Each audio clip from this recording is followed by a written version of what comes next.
आणि आता वळूयात पुढच्या बातमीकडे। हुकुमशाहीला मी हिंदुत्व मानत नाही, पुढच्या पिढ्या हुकुमशहाच्या हातामध्ये देण्याचं पाप करू नका असं वक्तव्य उद्धव ठाकरेंनी केलंय। पोलादपूरमधील सभेत त्यांनी राज्य सरकारसह भाजपवर जोरदार हल्लाबोल केला। तसंच घराणेशाहीला विरोध करताना तटकरेंचं घराणं कसं चालतं असा सवालही त्यांनी भाजपला विचारला। यासोबतच पीएम केअर फंडाची चौकशी करण्याची मागणीही उद्धव ठाकरेंनी केली आहे। आरएसएसने सुद्धा पिढ्यानपिढ्या यांना मजबूत करण्यात घालवले आहेत। आयुष्याचे आयुष्य बर्बाद झालेले आहेत त्यांची। घरदार काही तर अविवाहित राहिले, घरदार संसार सगळं मोडून टाकलं त्यांनी। पण नाही, हिंदुत्व हिंदुत्व हे हिंदुत्व नाही, अजिबात नाही। मी हुकुमशाहीला हिंदुत्व मानणार नाही, अजिबात नाही। आणि पुढच्या पिढ्या हुकुमशहाच्या हातात देणारं, पुढच्या पिढ्या केवळ आमच्या नाही, त्याच्यात आरएसएसच्या पण आल्या, भाजपच्या पण आल्या, ज्यांच्या अंधभक्तांच्या सुद्धा आल्या। या सगळ्या पिढ्या ह्या तुम्ही हुकुमशहाच्या हातामध्ये देण्याचं पाप करू नका, हे मी अगदी भाजपच्या कार्यकर्त्यांना, आरएसएसच्या कार्यकर्त्यांना आणि अंधभक्तांना सुद्धा सांगतो आहे। गुरुदेव भव पितृदेव भव ही माझी संस्कृती आहे, हे संस्कार आहे। पण ज्याला काही परिवाराशी काही देणं घेणं नाही, तो माझ्या घराणेशाहीवर बोलतोय।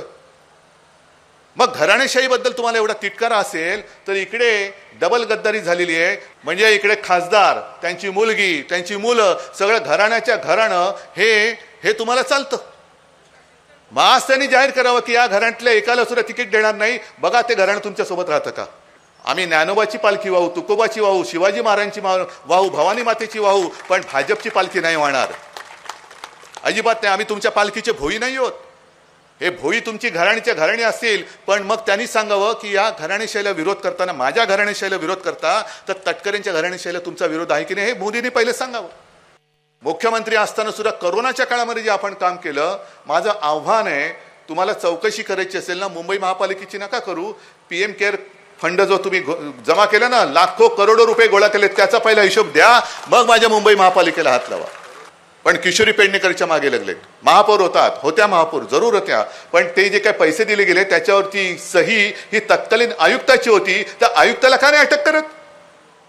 का तो आयुक्त तुमच्या पदरी आला म्हणून तो पवित्र झाला?